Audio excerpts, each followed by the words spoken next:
নমস্কার, কলকাতা টিভিতে আপনাদের সবাইকে স্বাগত।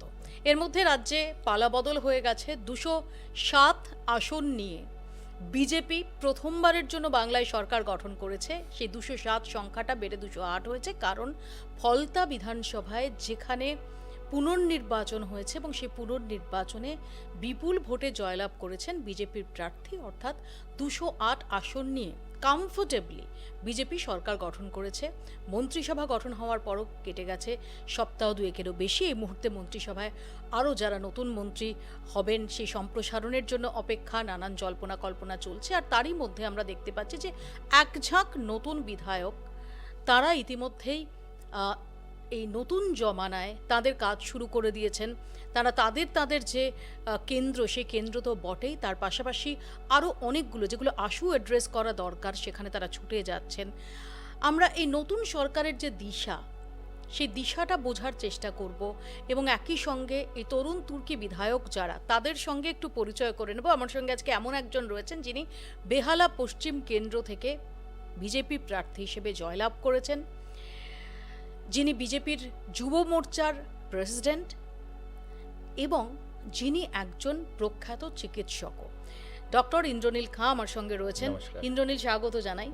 ইন্দ্রনীল, একেবারে একটা নতুন অভিজ্ঞতা, বেহালা পশ্চিম থেকে জয়লাভ করে বিধানসভায় প্রবেশ করেছ। তো এটা এখনো পর্যন্ত, কারণ আমরা যদি দেখি যে নানান জল্পনা চলছিল, ডেফিনেটলি তোমরাও কনফিডেন্ট ছিলে যে তোমরা সরকার করবে, আবার বিগত যে সরকার পক্ষ তারাও অত্যন্ত আশাবাদী ছিল যে তাদের প্রত্যাবর্তন হবে। এরকম একটা জায়গায় বেহালা পশ্চিমের মতো একটা কেন্দ্র থেকে ফাইনালি বিধায়ক হয়ে বিধানসভায় যাওয়া, হাউ ডাজ ইট ফিল?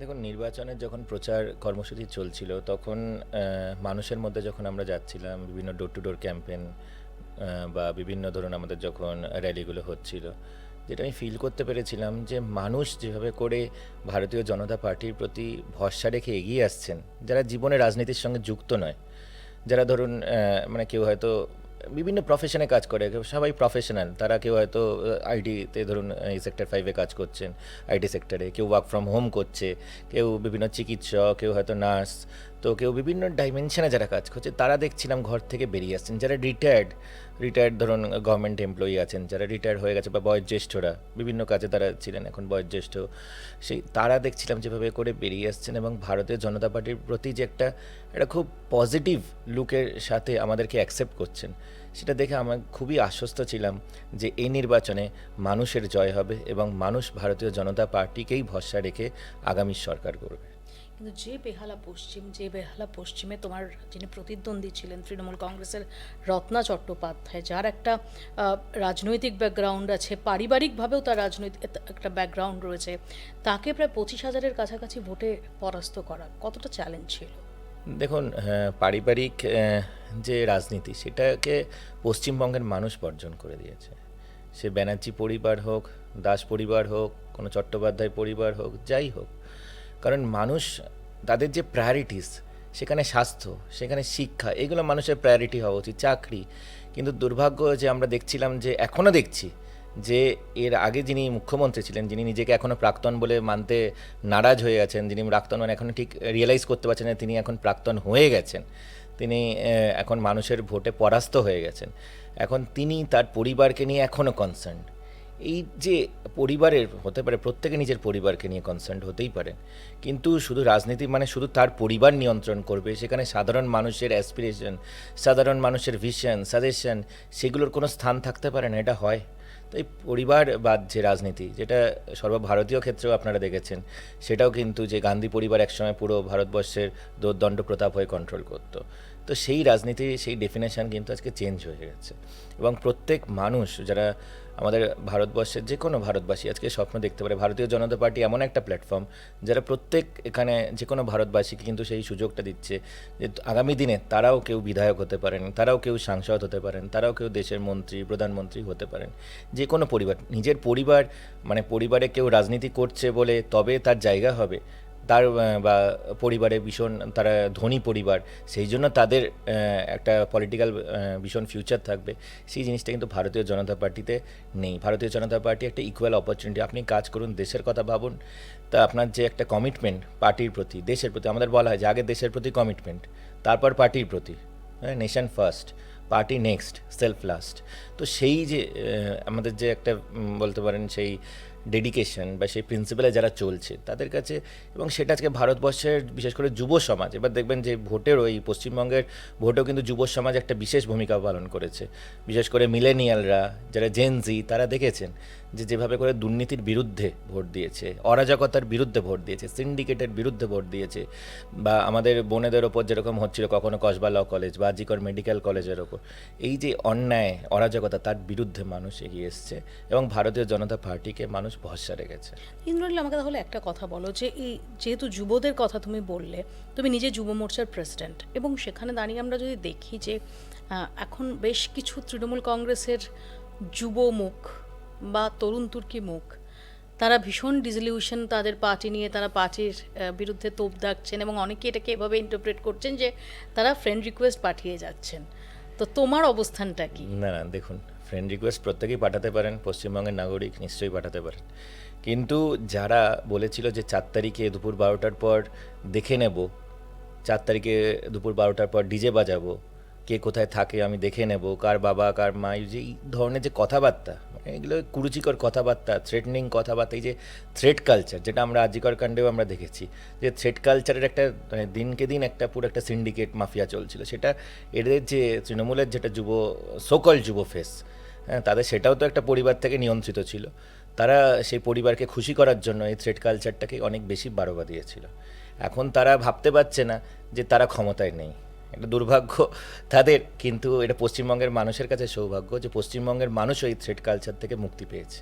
এই যে 4 তারিখের পর দেখে নেবো, আর 4 তারিখের পর আলটিমেটলি যেটা হলো, এখন দেখতে পাচ্ছেন যে ভারতীয় জনতা পার্টি, আমাদের সর্বোচ্চ নেতৃত্ব, আমাদের স্টেট প্রেসিডেন্ট শ্রী শ্রমিক ভট্টাচার্য, আমাদের সম্মানীয় মুখ্যমন্ত্রী শ্রী শুভেন্দু অধিকারী মহাশয়, প্রত্যেকে কিন্তু বারবার আমরা দেখেছেন যে পুলিশ প্রশাসনকেও বারবার করে বলা হচ্ছে যে কোনোভাবে এই থ্রেট কালচার কিন্তু কেউ মানে কোনো ধরনের নৈরাজ্য যেন কেউ না করে, কোনো ধরনের পোস্টপল ভায়োলেন্স যাতে না হয়, zero tolerance to any sort of violence, মানে যেটা একটা বলতে পারেন যেটা কাজ, হ্যাঁ, সেই মানে এটা তো ভাবা উচিত ছিল। এটা তো এর আগে মুখ্যমন্ত্রী যিনি ছিলেন তথা পুলিশ মন্ত্রী যিনি ছিলেন তথা স্বরাষ্ট্রমন্ত্রী, তিনি উল্টে তিনি আর তার ভাইপো মিলেই থ্রেট কালচারটাকে খুব প্যাম্পার করেছে এবং বাড়াবা দিয়েছে, এবং পশ্চিমবঙ্গের মানুষ সেই থ্রেট কালচারটাকে বিসর্জন দিয়েছে। থ্রেড কালচারের কথা যখন বললে, আমরা তো দেখেছি যে আরজিকর কাণ্ডের সময় এই থ্রেড কালচার, স্বাস্থ্যক্ষেত্রে থ্রেড কালচারের বিষয়টা এটা ভীষণভাবে সামনে চলে এসেছিল, এবং এই বিরূপাক্ষ অভিজ্ঞদে, যে অভিজ্ঞদেকে রিসেন্টলি সাসপেন্ড করা হলো, কিন্তু আমরা দেখেছি যে বিরূপাক্ষদের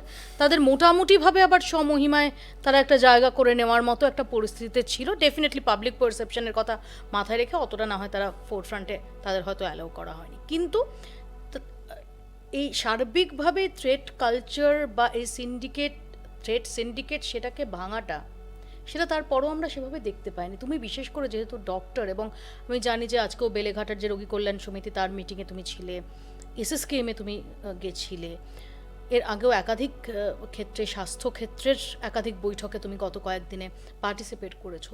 স্বাস্থ্যক্ষেত্রে থ্রেড কালচারের যে অভিযোগটা ওঠে, সেটা কি সত্যি গোটা রাজ্যব্যাপী তার জাল ছড়ানো, নাকি এগুলো এক একটা স্ট্রে ইনসিডেন্ট এই বিরূপাক্ষদের মতো? এটা রাজ্য জুড়ে চালিয়েছে, কারণ রাজ্যের স্বাস্থ্যমন্ত্রী ছিলেন মমতা বন্দ্যোপাধ্যায়, তিনি নিজে এই থ্রেড কালচার যারা করে তার ডান হাত বা হাত করে এই থ্রেড কালচারের যারা হোতা ছিল তাদেরকে তিনি মানে তাদেরকে সেই সুযোগটা দিয়েছিলেন, তাদেরকে প্যাম্পার করেছেন, তাদেরকে প্রোটেক্ট করেছিলেন। আপনি মনে করে দেখবেন যে নবান্নতে একটা বৈঠক হয়েছিল জুনিয়র ডাক্তারদের সঙ্গে, যখন এই আরজিকর কাণ্ডের পর মমতা বন্দ্যোপাধ্যায়, তো সেখানে একজন জুনিয়র ডাক্তার শুধু অভিজ্ঞদের নামটা উচ্চারণ করেছিল, মমতা বন্দ্যোপাধ্যায় তাকে থামিয়ে দিয়েছিলেন। কেন? তিনি কি মানে ভারতবর্ষের প্রেসিডেন্ট? এই যে মমতা বন্দ্যোপাধ্যায় সবসময় যে একটা স্বজন পোষণ করেছে, যারা থ্রেড কালচারের পারপিট্রেটার তাদের মাথার ওপর হাত দিয়ে রেখেছে, তাই জন্য তারা আজকারা পেয়েছে। সে অভিক হোক, বিরূপক্ষ হোক, আরও যারা আছে থ্রেড কালচারে, সেই সকল দিনের পর দিন অভিযোগ জমা পড়েছিল স্বাস্থ্য ভবনে, কিন্তু মমতা বন্দ্যোপাধ্যায়ের হাত আছে বলে তারা সব স্বাস্থ্য ভবনে সেই ফাইল কখনো মুভ করেনি। সেগুলো এখন মমতা বন্দ্যোপাধ্যায়ের হাত সরে গেছে, কারণ পশ্চিমবঙ্গের মানুষ ওনার হাত থেকে সরিয়ে দিয়েছে, এবং এখন মানুষ নির্ভয়ে নিজের কাজটা করতে পারছে, এবং পুলিশ প্রশাসন, সেই স্বাস্থ্যক্ষেত্র হোক, শিক্ষাক্ষেত্র হোক, সর্বদা কিন্তু বার্তা একটা পরিষ্কার করেছে, কোনোভাবে থ্রেড কালচার যেন কোনো ডোমেনে একদমই আর তার অস্তিত্ব না থাকে। থ্রেড কালচার আবার কেন থাকবে? লোকে আসবে, কাজ করবে। হাসপাতাল, সেখানে মানুষ যাবে, সেটা একটা হাসপাতাল হওয়া উচিত আরোগ্য মন্দির। সেখানে মানুষ যাবে, চিকিৎসা করবে, আবার বাড়ি চলে আসবে। মেডিকেল কলেজ, সেখানে ছেলেমেয়েরা পড়াশোনা করতে যাবে, মেডিকেল ভালো করে সেখানে পড়াশোনা করবে, সেখানে রিসার্চ করবে, সেখানে বিভিন্ন ধরনের যে সায়েন্টিফিক অ্যাডভান্সমেন্ট সেগুলো নিয়ে হবে, পড়াশোনা নিয়ে চর্চা হবে। সেখানে আবার থ্রেড কালচার কিসের হবে? নইলে হোস্টেল থেকে বার করে দেবো, এই ধরনের, নইলে তোকে সাপ্লি খাইয়ে দেবো, যে মানে তাকে পাস করতে দেবে না, তুই সারা বছর এখানেই পড়ে থাকবি। বা যেখানে ধরুন যারা সার্ভিসে ছিলেন তাদেরকে জোর জবরদস্তি তাদেরকে পানিশমেন্ট পোস্টিং দিয়ে দিত। আমরা দেখেছি জুনিয়র ডাক্তার যারা প্রতিবাদ করেছিল তাদের অনেককেই একটা পিউনিটিভ ট্রান্সফার করে সব পানিশমেন্ট পোস্টিং করে দিয়েছিল, এবং করিয়েছিলেন মমতা বন্দ্যোপাধ্যায় স্বাস্থ্যমন্ত্রী থাকাকালীন। এটা কী বার্তা গেল? এবং থ্রেড কালচার, তাই জন্য মানে থ্রেড কালচার যেটা অভিজ্ঞ বা বিরূপক্ষরা মানে যেটা চালিয়ে গেছে, সেটার একটা বাস্তবে সেটা নিদর্শন মমতা বন্দ্যোপাধ্যায় স্বয়ং দিয়েছেন। তিনি এত ঘটনার পর এত মানুষের যেভাবে মানে কোটি কোটি মানুষ, লক্ষ লক্ষ না কোটি কোটি মানুষ রাস্তায় নেমেছিল, শুধু পশ্চিমবঙ্গে না, পশ্চিমবঙ্গের বাইরেও, এবং সমগ্র বিশ্ব জুড়ে আর জি কর কাণ্ডে প্রতিবাদ ছড়িয়ে গেছিলো। তারপরেও তার কিচ্ছু যায় আসেনি। তিনি গিয়ে আবার দেখা গেছিল যে যারা যারা প্রতিবাদের মুখ মনে করেছিল, যারা জুনিয়র ডাক্তারদের ফেস যাদেরকে লেগেছিল, তাদেরকে জোর করে অন্যান্য কেউ তো মানে সার্ভিস ছেড়ে দিতে বাধ্য হয়েছে, বলে আমি ক্ষতিপূরণ দিয়ে সার্ভিস ছাড়ছি, কিন্তু আমি এভাবে কাজ করতে পারবো না যেখানে এত পানিশমেন্ট থাকবে। তো আমি জাস্ট একটা জিনিস মনে করাবো যে যেহেতু এটা পালা বদল, আমি জাস্ট 15 বছর আগের পালা বদলের কথা যদি মাথায় রাখি, আমাদের মনে থাকবে যে মুখ্যমন্ত্রী হিসেবে শপথ নেওয়ার পরই মমতা বন্দ্যোপাধ্যায় তিনি হাসপাতালে সারপ্রাইজ ভিজিট করছিলেন, এবং সেই সময় কলকাতা শহরের একটি হাসপাতালে একজন প্রথিতযশা চিকিৎসক তিনি যখন সেই সময় তার এই সারপ্রাইজ ভিজিটের সময় যে চিৎকার চেঁচামেচি হচ্ছিল বা নিরাপত্তার কড়াকড়ি হচ্ছিল, সেটাতে তিনি কিছুটা উষ্মা প্রকাশ করে সেটা গোচরে এনেছিলেন মুখ্যমন্ত্রীর, যে রোগীদের চিকিৎসায় প্রবলেম হচ্ছে, এবং তারপরের পরিণতি আমাদের জানা। তোমার কি মনে হয় যে আসলে এর বীজটা সেই দিনই বপন হয়ে গিয়েছিল? দেখুন, ডক্টর শ্যামাপদ গড়াইয়ের কথা আপনি বলছেন, তো ওনার সাথে যেটা হয়েছিল সেটা খুব একটা নেগেটিভ বার্তা দিয়েছিল, শুধু চিকিৎসক সমাজ না, সমগ্র পশ্চিমবঙ্গ জুড়ে যারা স্বাস্থ্যকর্মী আছেন, যারা সাধারণ মানুষ পশ্চিমবঙ্গে, রোগীর পরিজন, যেখানে ইগো সব থেকে, একটা মুখ্যমন্ত্রী যে এত ইগো কেন থাকবে? মুখ্যমন্ত্রী হয়েছে মানুষকে, তাদেরকে সার্ভ করার জন্য, তাদেরকে সেবা করার জন্য। তিনি আসতেই পারেন সারপ্রাইজ ভিজিটে, এবং এসে সারপ্রাইজ ভিজিটের মাধ্যমে প্রত্যেকেরই এটা, ইনফ্যাক্ট প্রত্যেক জনপ্রতিনিধিদের এটা বলতে পারেন এটা একটা কর্তব্যের মধ্যেও পড়ে যে সারপ্রাইজ ভিজিট মাঝে মধ্যে দেখা যায় এলাকায় কী অ্যাকচুয়ালি কী হচ্ছে। কিন্তু তা বলে সেটা একটা স্টান্টবাজি হতে পারে না। শুধু সারপ্রাইজ ভিজিট করে মিডিয়ার এতগুলো ক্যামেরা নিয়ে আসলাম এবং সেখানে শুধু স্টান্ট করছি, যারা আমার কথায় উঠবে মানে উঠবোস করবে তাদেরকে একদম মাথায় তুলে রাখবো, আর যারা নিজের কাজটা করবে, রোগী দেখছে, তো রোগী দেখছে কেন, আমাকে আপ্যায়ন না করে কেন রোগী দেখছে, এটা কোনো অপরাধ হতে পারে? একজন চিকিৎসকের মূল কাজই হলো রোগী দেখা, ওনাকে আপ্যায়ন না করে কেন রোগী দেখছেন? রোগী দেখার সময় রোগী দেখবেন না? তো মমতা বন্দ্যোপাধ্যায় এরকমই, তার পুরো যে প্রশাসন, সেখানে কোনো নীতি আদর্শ বলে কিছুই ছিল না। এই যে বিভিন্ন যে প্রশাসনিক বৈঠকগুলো হতো, সেখানে হতে পারে তার বিরোধী দলের, কিন্তু পশ্চিমবঙ্গের সেই পার্টিকুলার কনস্টিটিউয়েন্সি তিনি একজন বিধায়ক, সম্মানীয় বিধায়ক বা বিধায়িকা, কিন্তু তাকে কোনো প্রশাসনিক বৈঠকে ডাকা হতো না। আমাদের ডেমোক্রেসিটা খুব ইনক্লুসিভ ডেমোক্রেসি, অর্থাৎ বিরোধীদের সেখানে সমান স্পেস দেওয়ার একটা স্পিরিট সেখানে এবং তিনি রয়েছে। জনপ্রতিনিধি, মানুষ ওখানকার, ধরুন আপনি ওই এলাকার মানুষ, আপনাকে একজন খানাকুলের ধরুন যিনি বিধায়ক, খানাকুলের মানুষ তাকে বিধায়ক বানিয়েছে, তার জনগণের এই যে জয়টা, জনগণের যে ভরসা তার প্রতি, উনি তো জনপ্রতিনিধি। কোনো, আমি তো বলছি না যে বিজেপি থেকে কাউকে ডাকতে হবে, সিপিএম থেকে কাউকে ডাকতে হবে, তা না, যেই এলাকায় যিনি জনপ্রতিনিধি তাকে ডাকা উচিত ছিল। তো আমি এই প্রসঙ্গে একটু ইন্টারাপ্ট করবো যে তাহলে একদম সম্প্রতি যেটা হচ্ছে বেলেঘাটার রোগী কল্যাণ সমিতির বৈঠকে স্থানীয় বিধায়ক কুণাল ঘোষকে ডাকা বা না ডাকা, এটা নিয়ে আমরা দেখতে পাচ্ছি এটা বিতর্ক দানা বেঁধেছে। পশ্চিমবঙ্গের মানুষের বিভিন্ন অবজেকশন আসছে বিভিন্ন ক্ষেত্রে, যারা ধরুন থ্রেড কালচারকে, যারা বিভিন্ন হাসপাতালের মধ্যে থ্রেড কালচার চালিয়েছে তাদেরকে নিয়ে সেই হাসপাতালের বিভিন্ন জায়গা থেকে অবজেকশন আসছে। যারা ওখানে পড়ুয়া আছেন তারা অবজেকশন দিচ্ছেন, যারা ওখানে চিকিৎসক আছেন বা স্বাস্থ্যকর্মী আছেন তারা অবজেকশন দিচ্ছেন। সেটাও ভাবতে হবে, কারণ তারাও ওখানকার, তাদেরকে কাজ করতে হয়। তারা কখনোই আর থ্রেড কালচার যারা করেছে, যাতে আর কোনোদিনও আমাদের পশ্চিমবঙ্গে কোনো আর জি কর মেডিকেল কলেজে যে ঘটনা ঘটেছে আমাদের বোনের ওপর, আজকে তার নাম পর্যন্ত আমরা নিতে পারছি না অনেক, তার সঙ্গে যে বিভৎস কাণ্ড ঘটিয়েছে, তো এই ঘটনা যাতে না ঘটে, তো এবং তখন যারা এই ধর্ষকদের পাশে দাঁড়িয়েছে, ডেফিনেটলি তাদেরকে স্বাস্থ্যকর্মীদের পক্ষে কখনোই অ্যাকসেপ্ট করা সম্ভব না। তো ইন্দ্রনীল আমাকে একটা কথা বলে, যে যেহেতু স্বাস্থ্যমন্ত্রীও মমতা বন্দ্যোপাধ্যায় তিনি ছিলেন, যে স্বাস্থ্যক্ষেত্রে আমরা প্রায় দেখতাম যে সরকার পক্ষ বা স্বয়ং মুখ্যমন্ত্রী তথা স্বাস্থ্যমন্ত্রী তদানীন্তন তিনি বারবারই বলতেন যে এতগুলো সুপার স্পেশালিটি হাসপাতাল বানিয়ে দিয়েছি, মাল্টি স্পেশালিটি হাসপাতাল বানিয়ে দিয়েছি। এবং আমরা দেখি যেহেতু নীল সাদা একটা রং, যে কোনো জায়গায় গেলে ওই ডিফারেন্সটা ভীষণ চোখে পড়তো, যে যে একদম দৃশ্যত যে হ্যাঁ নীল সাদা বিল্ডিং হয়েছে, বেশ বহুতল বিল্ডিং হাসপাতাল, এবং বহু মানুষ তারা এই এই সরকারি স্বাস্থ্য পরিষেবার উপর তারা ডিপেন্ডেন্ট, সেখানে তারা যেতেন। এইটা কতটা এই যে উন্নয়ন, স্বাস্থ্যক্ষেত্রে যে উন্নয়নের দাবিটা, সেটা আজকে যখন তোমরা ক্ষমতায় এসেছো এক্স্যাক্টলি কোন পরিস্থিতিতে তোমরা সেটাকে পেয়েছো?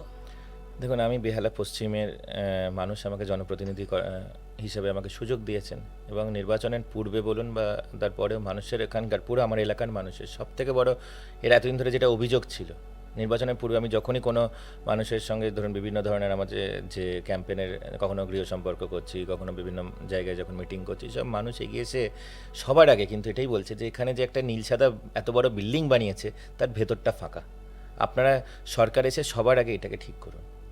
এই যে মানুষের মধ্যে একটা যে মানে এই যে দিনকে দিন এই যে নীল সাদা রঙের মোড়কে ভেতরে কি চলছে সেটা কখনো না তিনি জেলায় জেলায় যে এই মাল্টি স্পেশালিটি হসপিটাল, সেগুলো আসলে কাজের কাজ হতো না। আমি জাস্ট আপনাকে আমার বিধানসভার কথাই বলছি। বেহালা, আপনি বেহালা পূর্ব পশ্চিম মিলে প্রায় 10 লক্ষ মানুষ থাকে ওখানে, একটা হাসপাতালের উপর ডিপেন্ড। পুরো এলাকা জুড়ে একটা হাসপাতাল হচ্ছে বিদ্যাসাগর হাসপাতাল, বিশাল বড় নীল সাদা বিল্ডিং। এবার সেখানে কি হয়, দিনের পর দিন ধরে মানুষের অভিযোগ যে ওখানে শুধু রেফার ছাড়া আর কিছু হয় না। তো আমি বিধায়ক হিসাবে যেদিন আমি শপথ গ্রহণ করলাম তার পরদিনই আমি বিদ্যাসাগর হাসপাতালে পৌঁছালাম, এবং সেখানে গিয়ে আমি মানে দেখে রীতিমতো হতভম্ব হয়ে গেছি যে এত বড় বিল্ডিং, এত বড় ক্যাম্পাস, এবং সেখানে শুধু রেফার ছাড়া বাস্তবে আর কিছু হয় না। ওখানে পুরো এতগুলো বেডের মধ্যে একজন রোগী পড়ে আছে, শুধু স্যালাইন পাচ্ছে, একটা স্যালাইন পেয়ে তার ছুটি হয়ে যাবে। কারণ ওখানে এত বড় বিল্ডিং, একটা সার্জন নেই, একটা ব্লাড ব্যাঙ্ক নেই, একটা মানে ইভেন একটা বাচ্চাদের যে একটা মানে সদ্যজাতকে তাকে এসএনসিইউতে রাখতে হয়, কোনো ধরুন কারো জন্ডিস আছে বা কারো সেপসিস হলো, হ্যাঁ প্রিম্যাচুর হলো, তো এসএনসিইউতে ইমিডিয়েটলি রাখা হয়, সেই এসএনসিইউ পর্যন্ত নেই।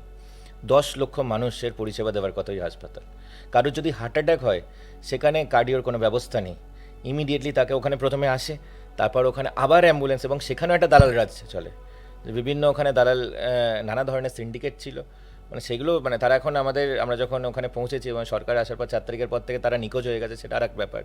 যে সিন্ডিকেট যারা চালাতো, হাসপাতালের মধ্যেও সিন্ডিকেট চলতো, অবৈধ ঠেক চলতো।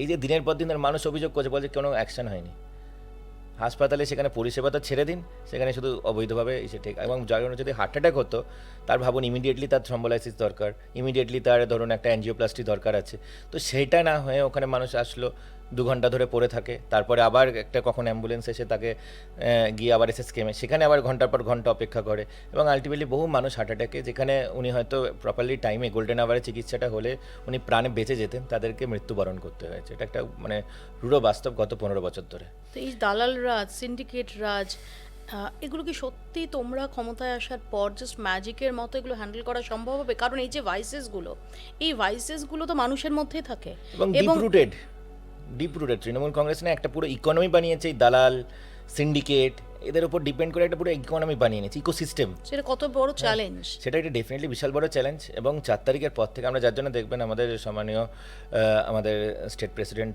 শ্রী শ্রমিকদা বলুন বা সম্মানীয় মুখ্যমন্ত্রী বারবার করে বলা হয়েছে যেটা, যে 4 তারিখ দুপুর 12টার পর কেউ হঠাৎ করে যদি ওই গেরুয়া আবির মেখে আবার সিন্ডিকেট করার চেষ্টা করে, আবার নতুন করে দালালি করার চেষ্টা করে বিভিন্নভাবে, তাদেরকে কোনোভাবে পার্টি অ্যাকসেপ্ট করবে না। এবং প্রশাসনের কাছেও পরিষ্কার বার্তা দেওয়া হয়েছে যে কোনো ধরনের দালাল, কোনো ধরনের সিন্ডিকেট, কোনো ধরনের এই যে গুন্ডা মাস্তান, তারা যদি যতই মানে বিজেপি হঠাৎ করে বিজেপির পতাকা নিয়ে যত বড় পতাকা নিয়ে ঘুরুক, তারা কেউ মানুষের নয়।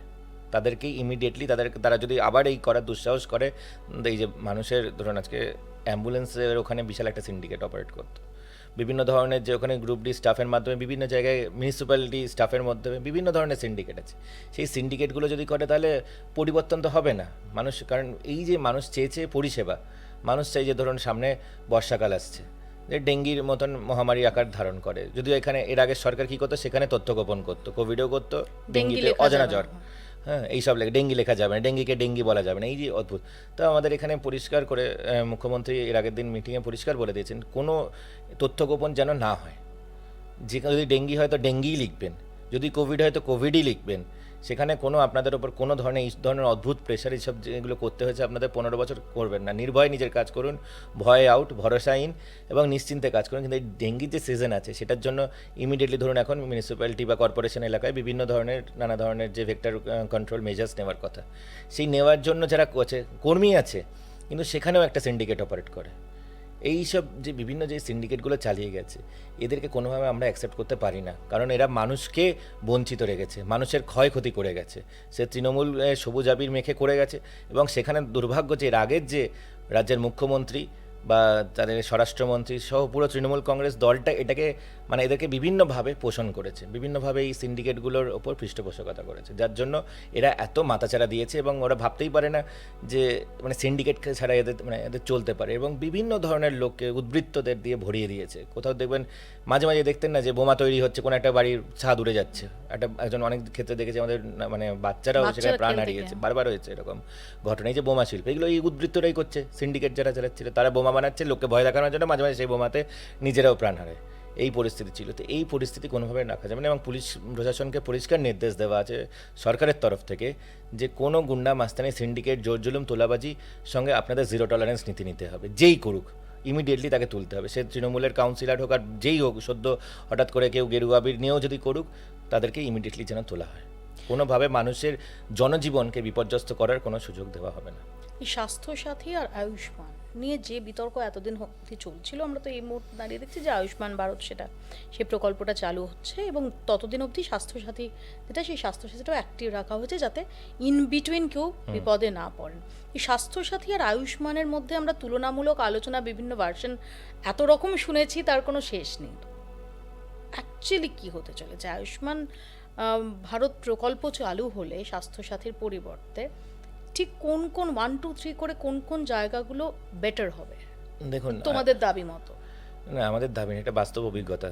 ধরুন আয়ুষ্মান ভারত প্রায় 8 বছর হয়ে গেছে, সমগ্র ভারতবর্ষ জুড়ে অপারেট করছে। মানুষ ওখানে কত মানুষ, মানে কোটি কোটি মানুষ তার বেনিফিট পেয়েছে।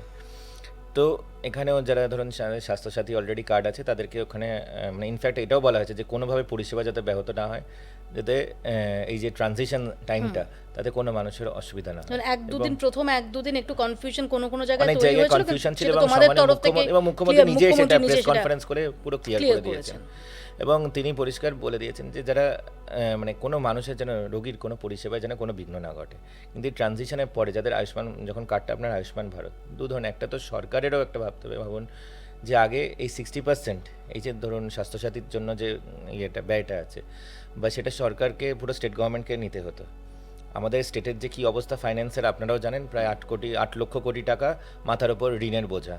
মানে বিভিন্ন ধরনের আমরা যে প্রকল্প মানে নানা ধরনের ডেভেলপমেন্টাল ওয়ার্ক, সেইগুলো করার মতন কোনো ভাড়াট পুরো শূন্য করে পুরো একদম ফাঁকা করে চলে গেছে মমতা বন্দ্যোপাধ্যায়। এবং এই পরিস্থিতিতে ভীষণ যে কেন্দ্রের যে সাপোর্ট সেটা দরকার ছিল, কিন্তু কেন্দ্রের আয়ুষ্মান ভারতকে আপনি ব্লক করে দিয়েছেন। তার ফলে একটা বৃহৎ খরচাটা তো আপনার টোটাল যদি কারো 10,000 কোটি টাকা খরচা, কেন্দ্র যদি সেখানে সাপোর্ট করে, তাহলে 6,000 কোটি টাকা কেন্দ্র থেকে আসে, 4,000 কোটি টাকা সেটা স্টেট দেবে, মানুষের পরিষেবা একই থাকলো। তেমনি এখন কিন্তু সেটা হবে, এবং তার ফলে কি, এই যে ধরুন আপনার 6,000 কোটি টাকা যেটা সেভ হলো, সেটা দিয়ে আমাদের স্কুলগুলোকে ভালো করতে পারবেন, আমাদের হাসপাতালগুলোতে আমরা যাতে ওখানে চিকিৎসা মানে শুধু নীল সাদা বিল্ডিং করতে হবে না, সেখানে পরিষেবা যাতে দিতে পারে, সেখানে যাতে স্টাফ, সেখানে যাতে চিকিৎসক, নার্স, তাদের সংখ্যাটা বৃদ্ধি পায়, সেখানে যাতে আমরা নতুন, এখানে সিটি স্ক্যান, ভেতরে সিটি স্ক্যান মেশিন নেই, এমআরআই মেশিন, তাহলে কিসের সুপার স্পেশালিটি? তো সেই CT scan machine, MRI machine, সেগুলো কিনতে পারবে। এটা সরকারের একটা বিশাল বড়, মানে এটা মানুষের আলটিমেটলি পরিষেবার বিশাল ইমপ্রুভমেন্ট হবে। এবং তার সাথে সাথে যেটা আমি বলবো যে আমাদের প্রত্যেকে যারা আয়ুষ্মান ভারতে কার্ডটা আছে, তাদের সবথেকে অনেকগুলো অপারেশন আছে। ধরুন আমি একটা জাস্ট এক্সাম্পল হিসেবে বলছি, এই কদিন আগে, এই ইলেকশনের জাস্ট মাসখানিক আগে আমাকে একজন ব্যক্তি যোগাযোগ করলেন, কামারপুকুরে তার বাড়ি। তো তার টোটাল হিপ রিপ্লেসমেন্ট দরকার, সেটা স্বাস্থ্যসাথী প্যাকেজে হয় না। তখন আমরা এটা বলতে পারি, হ্যাঁ পলিটিক্যালি কথা বললে একরকম হয় যে এরপরে আয়ুষ্মান ভারত, মানে বিজেপি সরকার আসবে, আয়ুষ্মান ভারতের কার্ডে। কিন্তু মানুষটি ভুগছিলেন, প্রায় 70 বছরের বৃদ্ধা, তার এই মুহূর্তে অপারেশনটা দরকার, কিন্তু স্বাস্থ্যসাথীতে হচ্ছিল না। তারপর অনেক ব্যবস্থা করে আমরা সেই সার্জারিটা করা হলো, কিন্তু এটা স্বাস্থ্যসাথীর বাইরে ছিল। এই যে অনেক এরকম অপারেশন আছে, এগুলো আয়ুষ্মান ভারতে ইনক্লুডেড আছে। সেই জন্য বিশেষ করে দেখবেন সিনিয়র সিটিজেনদের পক্ষে সব থেকে বেনিফিটটা হবে। 70-এর উদ্যোগে টোটাল নি রিপ্লেসমেন্ট, টোটাল হিপ রিপ্লেসমেন্ট, বিভিন্ন ধরনের ফ্র্যাকচার যেগুলো স্বাস্থ্যসাথীর আওতায় নেই সেগুলো কিন্তু আয়ুষ্মান ভারতের আওতায় আছে। আর তার সাথে সাথে একটা বিশাল বড় সংখ্যা, যেটা মানে দুর্ভাগ্যক্রমে 34 বছর সিপিএম আমল আর 15 বছর ধরে তৃণমূলের আমলে যেটা হয়েছে, একের পর এক কলকারখানা বন্ধ হয়েছে, সরকারি চাকরি চুরি হয়ে গেছে। আর আমাদের ছেলেমেয়েরা, বিশেষ করে যুব সমাজ, যুবরা এখন অলরেডি অনেকেই 40-এ চলে গেছে, তারা পরিযায়ী হয়ে গেছে, পরিযায়ী হয়ে অন্যান্য রাজ্যে, তাদের পরিবার এখানে থাকে, তারা বাধ্য হয়ে শুধু কর্মসংস্থানের জন্য তারা কর্মস্থলে, সেটা হয়তো কেউ থাকছে দিল্লিতে থাকছে, কেউ হরিয়ানা থাকছে, কেউ উত্তরপ্রদেশে থাকছে, কেউ গুজরাট। কিন্তু তারা যখন অসুস্থ হতেন তাদের ওই স্বাস্থ্যসাথী কার্ডটা ওখানে অ্যাপ্লিকেবল ছিল না, তাদের পুরো আউট অফ পকেট এক্সপেন্স হতো। মানে কারো যদি ওখানে হার্ট অ্যাটাক করলো, তারপর 3 লাখ 4 লাখ টাকা ওখানেই বেরিয়ে গেল হসপিটাল খরচাতে। তারপর এর সাথে সাথে অনেক ধরনের বিভিন্ন ধরনের ইলনেস হতে পারে, কারো ইভেন একটা ফ্র্যাকচার, কাজ করতে গিয়ে একটা ফ্র্যাকচার হলো, সেটারও ট্রিটমেন্ট হতো না। তো ট্রিটমেন্ট করতে গেলে আবার 2 লাখ টাকা 3 লাখ টাকা বিল, এই যে এত খরচা হতো, সেটা আর লাগবে না। সে বিশেষ করে যারা এই যে প্রায় 55 লক্ষ, সরকারি তথ্য অনুযায়ী বলছে যে 55, মমতা বন্দ্যোপাধ্যায়ের সরকার দেওয়া, মানে আসল সংখ্যাটা হয়তো আরও বেশি, কারণ তথ্য গোপন করতে তারা এক্সপার্ট ছিল। 55 লক্ষেরও বেশি যারা পশ্চিমবঙ্গের নিবাসী পরিযায়ী হয়ে গেছিল, তারা কিন্তু প্রত্যেকেই বেনিফিটটা পাবে। আমার এখানে একটা জিজ্ঞাসা যে ইভেন শুধু যারা পরিযায়ী হয়নি, ভাবুন অনেকে ধরুন মানে ক্যান্সার হয়েছে কারো, টাটা হাসপাতালে যান, কেউ ভেলোরে যাচ্ছেন, সেখানে কিন্তু আপনার আয়ুষ্মান ভারতের কার্ডের মাধ্যমে আপনার চিকিৎসাটা হবে, বিনামূল্যে হবে। আচ্ছা, তো আমাকে একটা কথা বলে যে একটা বড় অংশের মানুষ রয়েছেন যারা হয়তো মধ্যবিত্ত বা একটু উচ্চ মধ্যবিত্ত, তাদের একটা অংশ তারা মনে করেন, তারা চান বা আশা করেন যে হ্যাঁ, বেসরকারি হাসপাতালের মতো যে হিউজ খরচ এবং যেটা বেলাগাম খরচ অনেক বেসরকারি হাসপাতালে যেটা দেখা যায় যে বিলের কোনো যুক্তি নেই, সেটাকে অ্যাভয়েড করা। প্রয়োজনে সরকারি হাসপাতালে যদি এরকম একটা ব্যবস্থা থাকে যে যেখানে হয়তো তারা, তাদের সামর্থ্য রয়েছে, তারা হয়তো পুরোটা ফ্রি পরিষেবা চাইছেন না, কিন্তু একটা লজিক্যাল যুক্তিসঙ্গত একটা মূল্যে তিনি সেখানে পরিষেবা পাচ্ছেন, এবং সরকারি হাসপাতাল যদি প্রপারলি চালু থাকে তাহলে ডেফিনেটলি সেখানের চিকিৎসক, সেখানের সরঞ্জাম, সেখানের চিকিৎসা ব্যবস্থা, তার উপর মানুষের বিশ্বাসটা আরও বেশি হওয়ার কথা। তো এরকম কিছু কি ভাবনা চিন্তা রয়েছে তোমার? দেখুন, এগুলো অনেক কিছুই পলিসি ডিসিশন আছে যেগুলো আগামী দিনে প্রকাশ্যে আসবে, এগুলো সব বিভিন্নভাবে আলোচনা করে, কারণ সব কিছুরই প্রোজ অ্যান্ড কনস থাকে। হ্যাঁ, কোনো ধরনের একটা পলিসি ডিসিশন নেওয়ার আগে এটাও দেখে নিতে হবে সেটা কোনো মিস ইউজ হবে কি না, সেটা ভেবে করতে হয়। কিন্তু সবার আগে যেটা প্রায়োরিটি দেওয়া হচ্ছে, বিশেষ করে সম্মানীয় মুখ্যমন্ত্রী নিজে, শ্রী শুভেন্দু অধিকারী মহাশয় আগের দিন মিটিংয়ে, যেটা খুব SSKM আপনারা জানেন একটা বৈঠক হয়েছে, সেখানে খুব পরিষ্কারভাবে বলেছেন যে আমাদের সরকারি যে স্বাস্থ্য ব্যবস্থা সেটাকে আমাদেরকে একদম চাঙা করতে হবে, যাতে মানুষ ভরসা করে সরকারি হাসপাতালে যায়, সেখানে পরিচ্ছন্ন থাকতে হবে, সেখানে পরিষেবাটা পেতে হবে, সেখানে মানুষ ঘন্টার পর ঘন্টা, এই যে আগের আমরা প্রায় দিনই দেখতাম যে ভিজুয়ালস, মানুষ স্ট্রেচারে অপেক্ষা করছে বা স্ট্রেচার টেনে নিয়ে যাচ্ছে বাড়ির লোক, বয়স্ক মানুষ তিনি নিয়ে যাচ্ছেন স্ট্রেচার, এই যে দিনের পর দিন ধরে যে এই অব্যবস্থা, যার ভয়ে মানুষ অনেকেই আসতে সরকারি হাসপাতালে যেতে ভয় পেত, এই ভয়টা যাতে কেটে যায়। এবং সরকারি হাসপাতাল মানে, এবং সেখানে শুধুমাত্র একটা দালাল রাজ চলবে, সিন্ডিকেট চলবে, মানে বিভিন্ন, আপনি ভাবতে পারবেন না, কিছু মেডিকেল কলেজ আছে যেগুলোর মধ্যে তৃণমূলের পার্টি অফিস রয়েছে। মানে একটা হাসপাতালের মধ্যে তৃণমূল পার্টি অফিস কী করবে হাসপাতালের মধ্যে? সেটাই উনি মানে আগের দিন মিটিংয়ে বলছেন, এগুলো তো হাসপাতালের মধ্যে মানুষ আসবে পরিষেবার জন্য আসবেন, এবং তারা সেখানে মানে পরিষেবাটাই যাতে প্রায়োরিটি থাকে, সেখানে কোনো পার্টি অফিস কেন থাকবে? পার্টি অফিসের জন্য অন্য জায়গা আছে, হাসপাতাল, শিক্ষা প্রতিষ্ঠান, এগুলোর মধ্যে কেন পার্টি অফিস থাকবে? তো এই ব্যাপারগুলো নিয়ে তিনি নিজেও উদ্বেগ প্রকাশ করেছেন, এগুলো যাতে দিনের পর দিন হয়েছে 15 বছর ধরে, তার মানে এটা নয় যে আগামী দিন সেটা হবে। সেজন্য আমাদের হাসপাতাল, বিশেষ করে সরকারি হাসপাতাল, সরকারি মেডিকেল কলেজগুলো, সেইগুলোকেই আমাদের অনেক বলতে পারে অনেক বেশি চাঙা করতে হবে, সেখানে যাতে পর্যাপ্ত ডাক্তার, নার্স এবং বিভিন্ন প্যারামেডিক্স, স্ক্যাভেঞ্জার, সব ধরনের মানে বিভিন্ন যারা স্যানিটেশনের কর্মী যাতে পর্যাপ্ত পরিমাণে থাকে। অলরেডি দেখবেন উনি প্রেস মিটের মধ্যেও বলেছেন যে স্বাস্থ্যক্ষেত্রে যত রিক্রুটমেন্ট পেন্ডিং আছে সেগুলোকেও কিন্তু আগামী 3 মাসের মধ্যে তিনি করে নিতে বলেছেন, তো যাতে মানুষ ওখানে পরিষেবাটা পায়। তো মুখ্যমন্ত্রী আরও একটা কথা বলেছেন যে রেফার রোগ, এটা বন্ধ করার ব্যাপারে।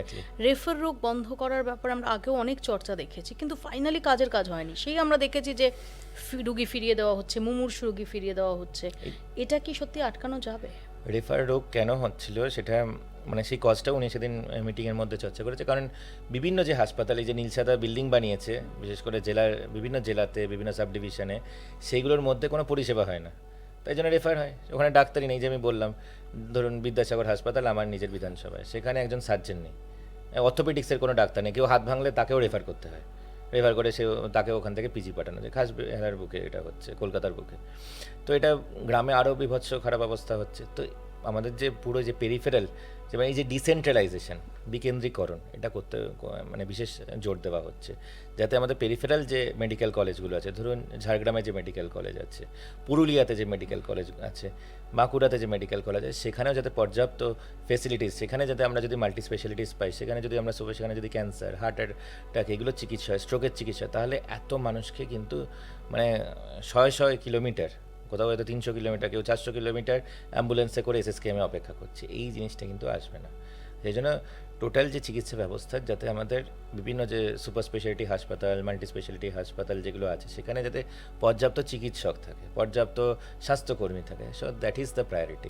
আমি সবশেষে তোমার কাছে দুটো প্রসঙ্গে জানতে চাইবো। একটা হচ্ছে শিক্ষাটা আরও বেশি করে তোমার কাছে জানতে চাওয়া দরকার, কারণ এই যাবতীয় যা শিক্ষা ক্ষেত্রে দুর্নীতির অভিযোগ, যাকে কেন্দ্র করে তার এপিসেন্টার হচ্ছে বেহালা পশ্চিম, যেখান থেকে তুমি নির্বাচিত হয়েছো, এবং সেখানে গত 5 বছরের যিনি বিধায়ক ছিলেন পার্থ চট্টোপাধ্যায়, গোটার বিষয়টাই হচ্ছে বলা যেতে পারে কেন্দ্রবিন্দুতে আমরা তাকে উঠে আসতে দেখেছি। শিক্ষাক্ষেত্রে যে লুপ হোলসগুলো রয়েছে, এবং এই মুহূর্তে দাঁড়িয়ে শিক্ষা ব্যবস্থাটা নিয়ে, অর্থাৎ যারা শিক্ষক, যারা গোটা শিক্ষা ব্যবস্থাটার কি বলবো মেরুদণ্ড, সেই শিক্ষক নিয়োগ নিয়ে যা চলছে, এটা নিয়ে তোমার কি ভাবনা এই মুহূর্তে? নাম্বার 1। নাম্বার 2, যেহেতু তুমি যুব মোর্চার প্রেসিডেন্ট, একটু আগে জেনজিদের কথা বলছিলে, মিলেনিয়ালদের কথা বলছিলে, এমপ্লয়মেন্ট জেনারেশন, কর্মসংস্থান। দেখুন, 2021 সালে যখন ভোট পরবর্তী হিংসার একটা পরিবেশ ছিল, তখন আরেক দিক থেকে আমরা দেখছিলাম যে এই ধর্মতলায় গান্ধী মূর্তির পাদদেশে কিছু ছেলেমেয়েরা ধর্ণা দিচ্ছে, মনে আছে সেই সময়টা? তো তখন আমি যুব মোর্চার সদ্য দায়িত্ব পেয়েছি, তো আমি তাদের সঙ্গে দেখা করতে গেলাম। তখন এই যে পুরো এই যে নিয়োগ দুর্নীতি কিন্তু প্রকাশ্যে আসেনি। তাদের সঙ্গে দেখা করতে গেলাম যে কী হয়েছে, বলছে যে না, আমাদের মেরিট লিস্টে যাদের নাম নিচে আছে তারা চাকরি পেয়ে গেছে, যাদের নাম নেই তারাও চাকরি পেয়ে গেছে, আর আমরা ওপরে আছি, আমাদের নাম নেই, আমাদের চাকরি বাকরি পাচ্ছি না। মানে আমি ঠিক ব্যাপারটা আমি বুঝে উঠতে পারছি না যে এরকমও হয়। তো মানে মানে তৃণমূল আমল না হলে হয়তো বুঝতে পারতো না কোথায় কোথায় মানে চুরি কীভাবে হতে পারে, স্ক্যাম কী করে হতে পারে। তো এরকম তো হচ্ছে, এটা তো নর্মাল জিনিস না, ন্যাচারাল জাস্টিস যে মেরিট লিস্ট অনুযায়ী, মেধা অনুযায়ী ওপরে যিনি থাকবেন তার আগে প্রায়োরিটি থাকবে, তারপরের জন এইভাবে হয়। তারা এইটা বলেছিল। তো আমি প্রথম দিন ঠিক বুঝতে পারিনি, আবার দ্বিতীয় দিন গেছি, 2 দিন পরে গেছি, আমি আরেকবার অন্যদের থেকেও জানার চেষ্টা করছি যে এটা কী হয়েছে। তারাও আমাকে বোঝাবার চেষ্টা করলো যে এরকমই হয়েছে, মানে আমি যেটা বুঝছি সেটা ঠিক না বেঠিক। তো তারপরে আমরা সেটা যখন বুঝেছি, তখন আমরা বুঝলাম যে, এবং তারা বলছে যে তারা যাচ্ছে কোথায়, পার্থ চট্টোপাধ্যায়ের কাছে বিচার নিতে। তারা যাচ্ছে কোথায়, অভিষেক ব্যানার্জির অপেক্ষায় আছে, কখন অভিষেক ব্যানার্জি তাকে বিচার দেবে। মানে যা লিপস অ্যান্ড বাউন্স কোম্পানির ওই কালীঘাটের কাকু, যার বিভিন্ন আপনারা দেখতেই পেয়েছেন তার কী কী চালিয়েছে, তার বোধহয় কি সিইও না কি ছিল বোধহয়, এবার একজন সিইও আর আরেকজন কি একটা ডিরেক্টর বোধহয়, কালীঘাটের কাকু, এরকমই ব্যাপার। তো তাদের কাছে গিয়ে বিচার চাইছে, মানে ভাবুন কী অবস্থা হয়েছিল। মানে যাদের বিরুদ্ধে অভিযোগ, তখন অভিযোগ কেউ জানতে পারছে না, তাদের কাছ থেকে তারা জাস্টিস এক্সপেক্ট করছিল। এবং তারপরে আমরা যুব মোর্চা বলতে পারেন যে প্রথম কোনো রাজনৈতিক সংগঠন যারা প্রতিবাদে রাস্তায় নেমেছিল, নিয়োগ দুর্নীতিটি হয়েছে এটা আমরা যখন বুঝতে পেরেছি, তখন আমরা প্রথম বিকাশ ভবন অভিযান করেছিলাম, যেখানে আমাদের সর্বভারতীয় সভাপতি শ্রী তেজস্বী সূর্য মহাশয়ও এসেছিলেন। পুলিশ এসে সেখানেও লাঠিচার্জ করেছিল, আবার জলকামান মেরেছিল।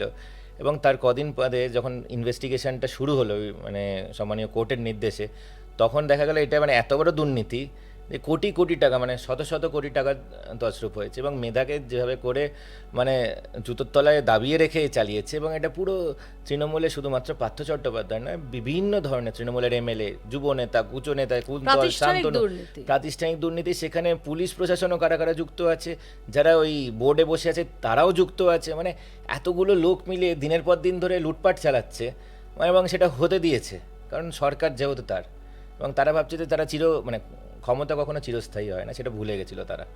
এবং দীর্ঘদিন ধরে তারপর তো আমাদের দেখতে পেয়েছেন বিভিন্ন আন্দোলন হয়েছে, বিভিন্নভাবে সকলে রাস্তায় নেমেছে। এবং আজকের দিনে আমরা যেটা বলতে চাই যে, এবং বিশেষ করে এটা একটা ভয়াবহ ব্যাপার যে স্কুলগুলোতে ভুয়ো শিক্ষকরা পড়াচ্ছে, সেই বাচ্চাদের ভবিষ্যৎটা ভাবুন। এবং তার ফলে সরকারি বিদ্যালয়গুলোতে কেউ ভরসা পাচ্ছে না, মানে বাবা মারা যতই মানে তাদের আর্নিংস হয়তো মাসে 15,000 10,000, তারাও বলছে প্রাইভেট স্কুলে গিয়ে বাচ্চাদেরকে পড়াবো, ভরসা হচ্ছে না, আমাদের ছেলেমেয়েরা কী শিখবে।